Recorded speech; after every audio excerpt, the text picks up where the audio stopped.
Oi Brasil, cheguei para o primeiro vídeo de 2024 que não poderia ser outro a não ser a minha lista de metas de leitura para esse ano.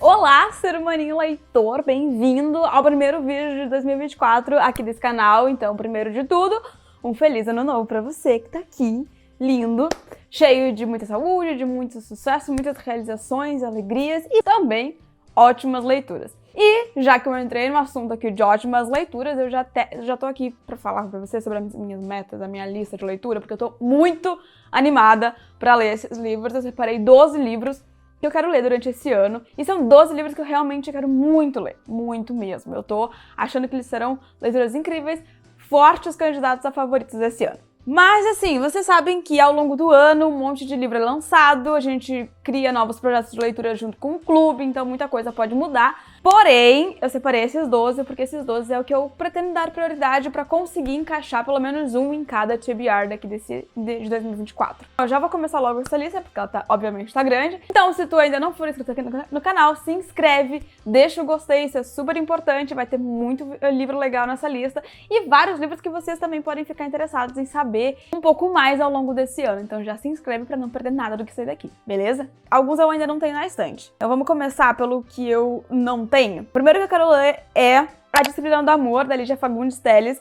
Vocês sabem que ano passado eu li Antes do Baile Verde, da Lígia, e eu fiquei apaixonada pela escrita dessa mulher. Eu amei profundamente o jeito que ela escreve, o jeito que ela, como ela conta histórias. E eu não sou uma pessoa dos contos, eu não sou uma pessoa que realmente gosta de contos. Na verdade, ao contrário, eu costumo não gostar. Eu acho que geralmente contos acabam sendo histórias muito curtas, que não se aprofundam em muita coisa, fica tudo meio na superfície. Porém, esse é um ponto importantíssimo para falar sobre a escrita da Lígia, porque não é assim. O que a Lígia faz nos contos dela é pegar um aspecto específico da vida desses personagens, do núcleo de personagens dessas histórias, e aí sim destrinchar essa pequena coisa em uma história. E aí isso faz toda a diferença, porque ela não tenta contar a história inteira desses personagens em, umas 30 páginas. Ela conta uma partezinha de um dia específico na vida deles, e isso deixa a história muito interessante e fechadinha. Então eu gostei muito de quando eu li, por isso eu quero ler A Disciplina do Amor. Pelo que eu entendi, tem algumas coisas diferentes nesse livro, então eu vou ler pra vocês a sinopse que tá na Amazon. A publicar A Disciplina do Amor, em 1980, a Lígia Fagundes Telles já era a consagrada autora de 3 romances e 10 coletâneas de contos. Apesar de seu êxito como romancista, muitos críticos tinham apontado a ficção curta como o território de maior maestria da autora. Agora, ela ressurgia experimentando uma escrita mais livre, que despreza as fronteiras entre a ficção e a realidade, a invenção e a memória. O conto e o relato autobiográfico.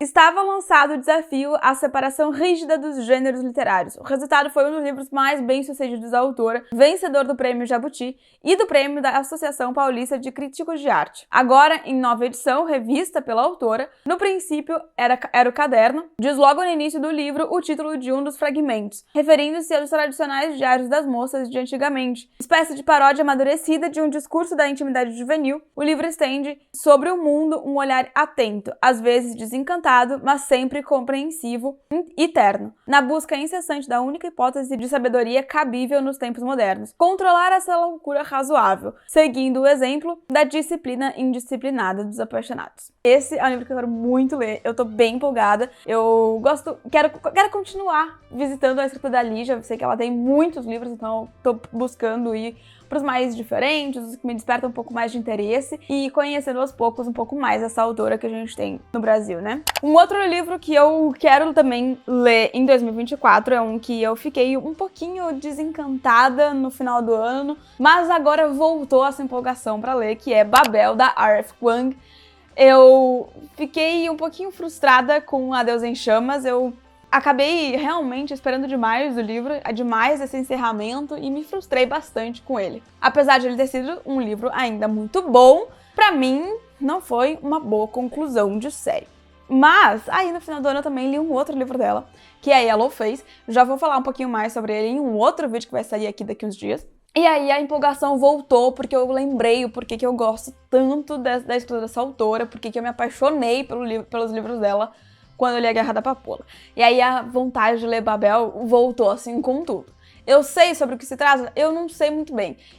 Eu li a sinopse muito tempo atrás, logo depois de ler A Guerra da Papoula, eu li a sinopse de Babel, porque já tinha sido lançado nos Estados Unidos, né? Mas eu não me lembro exatamente de todos os detalhes. Eu lembro que é uma fantasia, que o protagonista, ele trabalha como tradutor, se eu não tô enganada, pra algum lugar, alguma academia de língua inglesa, eu acho que em Londres ou em algum lugar da Inglaterra. Ele é chinês, só que ele mora já desde criancinha na Inglaterra. E aí, em algum momento, parece que vai ter uma guerra entre Inglaterra e China, alguma coisa nesse sentido. E como ele já vai estar trabalhando nessa academia, ele vai trabalhar como tradutor das mensagens que chegam, que eles interceptam dos soldados chineses. E aí ele vai começar a ficar num impasse, por quê? Porque ele é chinês, só que ele mora na Inglaterra desde pequeno, então ele fica num impasse de qual é o país pelo qual eu devo lutar, aonde eu devo ajudar. Trabalhar nesse lugar agora é o mesmo que lutar contra o meu país natal, mas aí lutar pelo meu país natal significa lutar contra todas as pessoas que eu conheci aqui, toda essa cultura que ele já faz parte também, né? Porque ele mora lá desde pequenininho. Então fica muito nesse impasse e aí é isso que eu me lembro. Eu não lembro de mais muita coisa, não. E eu vou tentar não ler a sinopse porque quando a gente lê a sinopse, a gente acaba aqui criando expectativas. Foi isso que aconteceu com Deus em Chamas, né? Então, dessa vez eu vou ir às cegas mesmo. Eu tenho um aqui também. Antes de eu passar para os livros que eu já tenho na estante, eu quero muito ler também o livro do Desassossego do Fernando Pessoa. Esse é um livro diferente, ele tem uma linha narrativa que não é linear, é bem diferente a forma como ele é contado. E eu tô bem interessada, já faz tempo que eu quero ler esse livro, só que tem um porém, a edição da Companhia das Letras, que é a que eu quero, que é atualizada, a revista, enfim, ela tá muito cara. Muito cara mesmo. Então eu tô esperando um pouquinho baixar o preço pra poder comprar. Hoje, no dia que eu tô gravando, tá R$94 na Amazon. E assim, é muito caro, sabe? R$94 no livro é bastante coisa. Mas deixa eu ler pra vocês um pouquinho da sinopse, porque eu também não entendi muito bem sobre o que a história vai tratar em si. Eu só escuto falar muito da forma como ele é contado, do estilo de narrativa do Fernando Pessoa nesse livro, que é diferente. E aí eu fiquei interessada. Mas sobre o que é a história em si, eu realmente não me lembro. Aí eu copiei aqui a sinopse, né? Publicado pela primeira vez em 1982, quase 5 décadas depois da morte de Fernando Pessoa, o livro do Desassossego se tornou um marco na literatura. Escrito por Bernardo Soares, personagem fictício considerado um semi-heteromônio de Pessoa pela indiscutível proximidade com o autor. O volume recolhe cerca de 500 fragmentos de prosa, que abordam o desconforto do indivíduo em relação à sociedade em que vive. Nos trechos recolhidos neste volume, o tom depressivo ganha uma forma de uma náusea constante que atinge não apenas as dimensões intelectual e afetiva, mas também o plano físico. É como se a existência da própria alma, de acordo com o narrador, fosse capaz de engendrar um permanente incômodo nos músculos. Seja pelo estilo fragmentário, tão representativo dos nossos tempos, seja pelo esforço em buscar significado em uma vida que muitas vezes parece esvaziada de sentido, o livro do Desassossego impressiona por sua radical atualidade. E aí, o que entra? Eu acho que é um livro já tão antigo, ele é de 1982, e ainda dizem que ele é super atual. Ele tem esse estilo de narrativa que é diferente.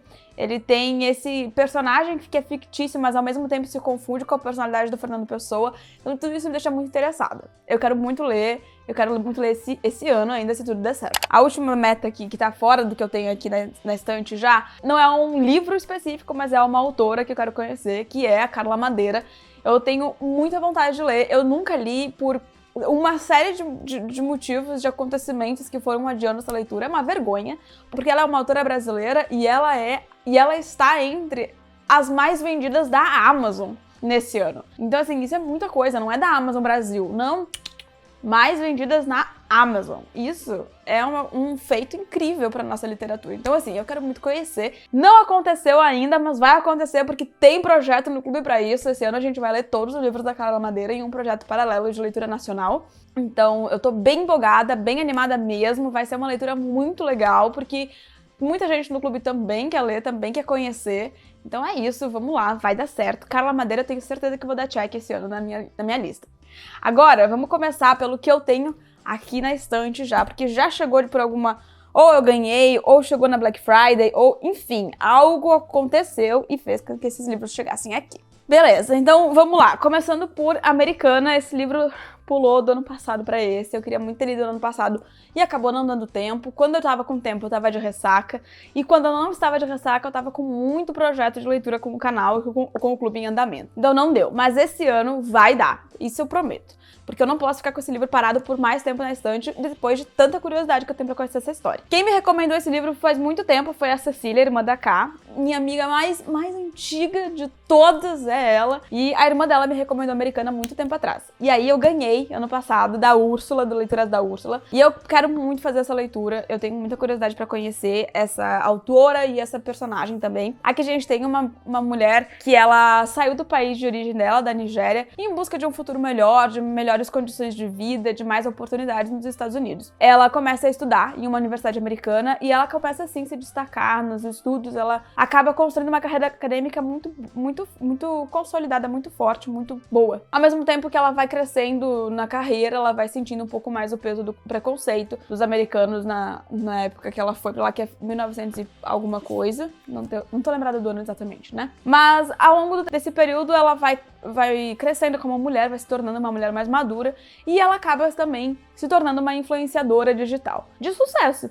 Só que o tempo todo ela fica com esse sentimento de não pertencimento, de falta mesmo, de vazio, porque ela tá fora, tá longe do lugar que ela nasceu, que ela considera seu, né? E aí então ela decide, depois de consolidar a carreira dela de influencer, ela volta pro país de origem dela, ela volta pra Nigéria. Só que quando ela volta tudo tá muito diferente, porque na época que ela saiu de um governo totalitário, ela volta e o governo é diferente. As pessoas que ficaram lá, o melhor amigo dela também é uma pessoa diferente. Então ela vai passar por esse processo de se redescobrir duas vezes. É quando ela vai para os Estados Unidos e ela precisa se encontrar o centro novamente e se conectar mesmo com aquele lugar, com aquelas pessoas.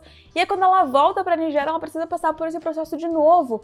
Porque ela deixou aquele país há tanto tempo que muita coisa mudou de novo. Então a gente vai ver essa personagem passando por esses processos, esses momentos de crescimento, de redescoberta, de reconexão mesmo com as origens, algumas vezes. E eu tô bem interessada, bem empolgada pra ler. Aí eu também tenho aqui O Gigante Enterrado. Esse livro chegou aqui na Black Friday, vocês viram ele no vídeo de unboxing, né, que eu fiz. Se não viram, tá aqui nos cards, tem muito livro bom lá. Eu acho essa edição maravilhosa, ela é simplesmente perfeita, ela tem aplicação de hot stamp, tem o corte colorido, ele é capa comum, mas é uma edição lindíssima, que vale a pena realmente. Esse livro ficou na promoção e ele nunca fica na promoção, daí eu comprei. Aqui, eu não sei muita coisa, eu não sei quase nada, eu só sei que ele é já um clássico já desse autor, que é o Kazuo Ishiguro. Eu tenho muita curiosidade pra conhecer, porque ele foi vencedor do Prêmio Nobel de 2017, de literatura, né? Eu sei que é uma fantasia, sei que vai falar sobre guerra, sobre amor, sobre conexões, sobre... o que mais? Família e construção de memória coletiva. Esses são assuntos que geralmente me geram interesse, geralmente conseguem me ganhar na leitura, então eu tô bem animada, bem empolgada pra começar esse livro. Quero fazer isso o quanto antes, porém eu quero fazer isso o quanto antes com todos os livros que estão aqui na lista, né? Então vamos ver o que vem aí na frente. Vale ressaltar que essa lista não tá em ordem do que eu quero ler, não vai ser o primeiro, o segundo, o terceiro livro lido. Só tá aqui tudo que eu quero ler, e aí eu vou ir pegando ao longo dos meses o que tiver mais próximo da minha TBR, o que estiver mais próximo da minha vontade naquele momento, né? Outro que pulou do ano passado pra esse foi Parem os Relógios. Eu comecei a ler ele em novembro, quando ele chegou aqui em casa, mas em novembro eu tava começando uma ressaca literária, e eu sou muito de momento, e eu acho que se o livro tem um potencial pra me ganhar fácil, assim, pra ser um favorito do ano, assim, eu prefiro não ler ele em momentos errados, porque acaba influenciando na minha experiência de leitura. Então, pensando em não prejudicar isso, eu deixei ele parado. Eu li 82 páginas dele, meu marcador tá aqui, tá até com um post-it, enfim, tá tudo ali. Só que eu não continuei porque eu achei que a minha experiência ia acabar sendo afetada pelo momento que eu tava passando de leitura naqueles dias. Então eu parei. Mas ele vai com certeza aparecer aqui nessas leituras. Esse vai ser em breve, porque ele já tá começado, então eu já quero, né, retomar essa leitura o quanto antes. Aqui a gente tem um casal que eles se amam muito, eles são realmente um casal muito legal, muito saudável. Eles estão casados há pouquíssimos meses, quando a mulher descobre que tá com câncer terminal. E não tem nada que eles possam fazer, ela não tem um tratamento pra a doença recuar, pra reverter a doença, pra curar, realmente não dá pra fazer cirurgia, não tem nada que eles possam fazer pra adiar. Ela tá, na verdade, com tratamento paliativo, que é só mesmo pra que ela não sinta dor, não se sinta mal com essa situação, né? E aí, quando o livro começa, a gente já descobre que ela já faleceu. Só que a Lauren deixou várias cartas pro Joshua pra ele ir atravessando esse momento de luto com um pouquinho mais de facilidade, porque ela sabe como conhece o marido dela, né? Conhece o homem por quem ela era apaixonada e sabe que ele deve estar passando um caos, né? E aí eu tô sentindo, pelo que eu li até agora, que vai nascer aí uma história de amor pra superar esse luto, sabe? Eu tô sentindo. Eu tô gostando muito e eu acho que tem muito potencial pra ser um favorito e, assim, uma energia chorosa que eu gosto, entendeu? Um que eu já comecei, inclusive, é O Grande Círculo. Esse é outro que tá na minha meta pra esse ano. E tá na minha meta por um motivo que é completamente aleatório. Eu li a sinopse, eu pensei, caraca, esse livro é o tipo de livro que eu costumo amar. E senti, assim, uma vibe, uma pegadinha meio Evelyn Hugo e pensei, quero ler sem falta. Fora que eu já tinha colocado esse livro na lista há bastante tempo. Só que ele tava bem carinho até, sabe? E aí, na Black Friday, maravilhosa Black Friday desse ano da Amazon, ele ficou baratinho, e aí eu comprei por, tipo assim, 30 reais. Gente, 30 reais esse livro. Ele tem 640 páginas, 640 páginas. Já comecei ele, já tô amando esses personagens. Aqui a gente vai ter duas mulheres que tem a história entrelaçada ali ao longo dos anos. O que acontece? A gente tem a Miriam Graves, que ela viveu nos anos 1900 e pouquinho. Entre 1920 e poucos até 1950, alguma coisa assim. Ela foi a primeira mulher a pilotar um avião e atravessar o globo terrestre. Ela tá fazendo isso, ela tá no último trecho da viagem dela pra completar essa travessia toda, quando ela desaparece, ela e o avião. E aí, muitos anos depois, em 2014, a gente vai conhecer a Hadley Baxter. Ela é uma atriz, tá sempre envolvida em polêmicas. A carreira dela tá indo mais ou menos, assim, nesse momento. Só que ela vê uma oportunidade muito grande pra ela interpretar o papel da vida dela, que é interpretar, então, a Miriam Graves num filme pro cinema. E aí a gente vai ter essas histórias se entrelaçando, porque as vidas dessas duas mulheres, ela é muito parecida, apesar de elas viverem em épocas muito diferentes. Elas têm conflitos muito parecidos, elas têm algumas diferenças sutis ali em algumas questões, mas não necessariamente completamente diferentes. Elas são muito parecidas, elas têm características de personalidade muito parecidas uma com a outra. Então a gente vai ver essas histórias sendo entrelaçadas e sendo contadas ao mesmo tempo também. Então, eu tô realmente muito empolgada pra essa leitura. Eu tô gostando muito, pelo menos até onde eu li, que foi pouca coisa. Eu li 50 páginas, mais ou menos, é bem pouquinho, mas tô bem animada. Mais um aqui, perfeito, que é da Catherine Ryan Hyde. Esse é Lar Doce Mar. Esse livro eu tava muito afim dele desde que ele lançou. Por quê? Porque ele é simplesmente um lançamento, era um lançamento, já não é mais, né? Da autora que foi uma das minhas autoras preferidas de 2022. Que ela escreveu o quê? Para Sempre Vou Te Amar. Vocês cansaram de me ouvir falando desse livro aqui, sobre a Angie, enfim.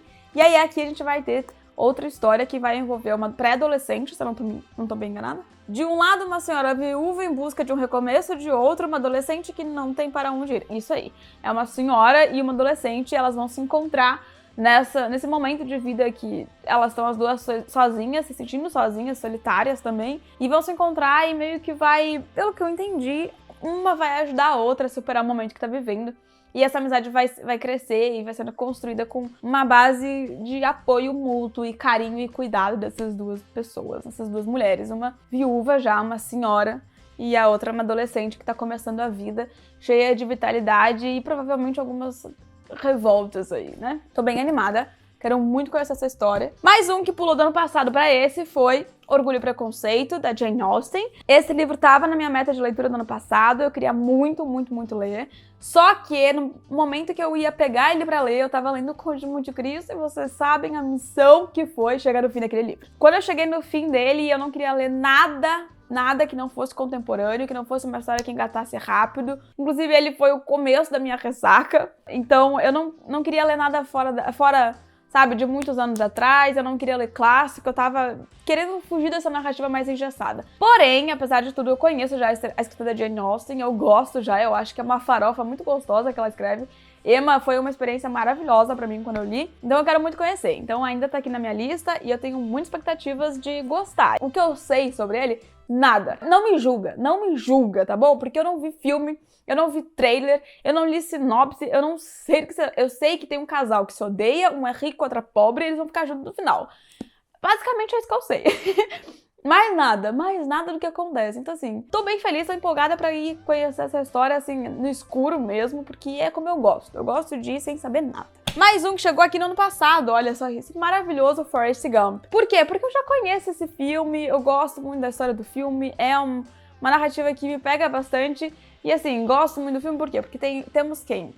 Temos quem? Tom Hanks no papel do protagonista, e aí assim, é só falar que tem Tom Hanks que eu tô como? Indo assistir e favoritando o filme. Aconteceu isso com vários, inclusive o mais recente foi Um Homem Chamado Ove, que é O Pior Vizinho do Mundo, em português. Eu tô bem animada, eu quero muito conhecer, eu acho esse livro perfeito, ele me ganha só no cuidado dessa edição da Aleph, ela é simplesmente tudo. Olha isso, e ainda tem esse... Espero que vocês consigam ver bem. Aqui tem um baixo relevo no título, no nome do Forrest. E assim, tudo pra mim. Tudo pra mim. É sério. Então, quero muito ler. Acho que vai ser uma leitura muito gostosa, muito zona de conforto pra mim também.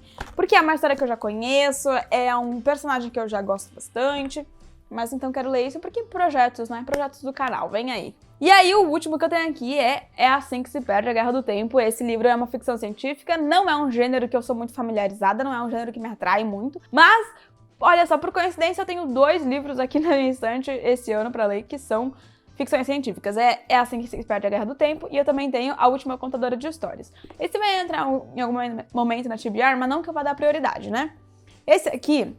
eu vou dar prioridade porque quem me recomendou ele foi a Ana Luísa Tempone. Eu vou deixar o canal dela aqui embaixo. Ela gosta muito desse livro e eu confio muito no gosto da Ana. Então eu vou ler, tô bem animada. Eu não sei muita coisa, mas pelo que eu entendi é uma ficção científica que não tem uma super explicação científica, sabe? Que tipo, não é muito aprofundado. Eu acho que é isso. Por isso me atraiu um pouquinho pra eu começar a me familiarizar com o gênero, enfim, começar a ler outras coisas, né? Aqui a gente vai ter 2 moças, não sei, 2 pessoas que são de grupos contrários, esses 2 grupos estão em guerra, só que elas vão se conhecer e vão se apaixonar. E aí, o que vai acontecer é que tá acontecendo uma guerra, eu não sei onde que entra a viagem no tempo aí nessa história, mas elas vão precisar escolher entre ficar juntas ou ganhar a guerra. As 2 coisas não vai dar pra acontecer, porque quem ganhar a guerra vai sobreviver e o que perder vai morrer. E se elas ficarem juntas, possivelmente o mundo acaba. É algo assim, bem trágico e épico e tal, então assim, tô bem animada. Parece o tipo de história que eu vou gostar. A diagramação dele é gostosa também, apesar de que não abre muito bem, essa edição da Suma tá bem difícil de abrir, mas a diagramação dele tá gostosinha. Então, estou animada. Então, esses são os livros que eu quero ler esse ano. Eu tô bem comprometida a conseguir cumprir essa meta, porque são livros que realmente eu quero muito desde sempre. Ou pelo menos desde que eles saíram. Nenhum deles tem um motivo que linke todos eles, a não ser que são histórias que eu acho que podem me ganhar, que tem potencial para serem favoritos esse ano. Essa é a única ligação entre todos eles. De resto, eles são todos bem diferentes, eles têm temáticas bem diferentes também. Eu também tô pensando em um projeto novo aí com o clube pra gente de leitura nacional, mas não tem nada muito concreto, então não vou dar muito detalhes. Eu só vou dizer que é de leitura nacional. Então, se tu quiser participar, entra aqui, clica no link do Catarse pra se tornar um apoiador. A partir de R$10 você já tem acesso ao clube, já pode participar de todas as leituras e pode saber com antecedência como que vai ser esse projeto, quando que ele começa, quando que ele termina, enfim, vai ter muita coisa legal esse ano. E especialmente, claro, a leitura de Carla Madeira é uma que eu tô muito animada pra já colocar as datas e metas pra gente conseguir ler. Se vocês tiverem gostado dos livros que estão aqui na lista, tiverem ficado com interesse de saber um pouco mais deles ao longo do ano, se inscreve aqui no canal, isso é super importante, me ajuda a crescer, ajuda o canal a ser entregue pra mais pessoas, deixa o gostei no vídeo também. E, claro, todos esses livros em algum momento vão aparecer aqui, então eu espero que vocês possam aproveitar este ano e aí me digam quais são as metas de leitura de vocês para esse ano, o que vocês vão dar prioridade, vou adorar saber. Vamos conversar aí nos comentários. A gente se vê no próximo vídeo, boas leituras e tchau! Oi, ser humaninho leitor, eu tô aqui nesse lugar diferente, por quê? Porque quero dar uma variada, entendeu? Só por isso. Ano passado, eu também fiz metas de leitura pro ano todo e, inclusive, há alguns dias atrás saiu um vídeo aqui falando sobre e dizendo se eu cumpri a meta ou não. Clica ali, continua aqui comigo pra assistir ele e a gente se vê lá. Tchauzinho!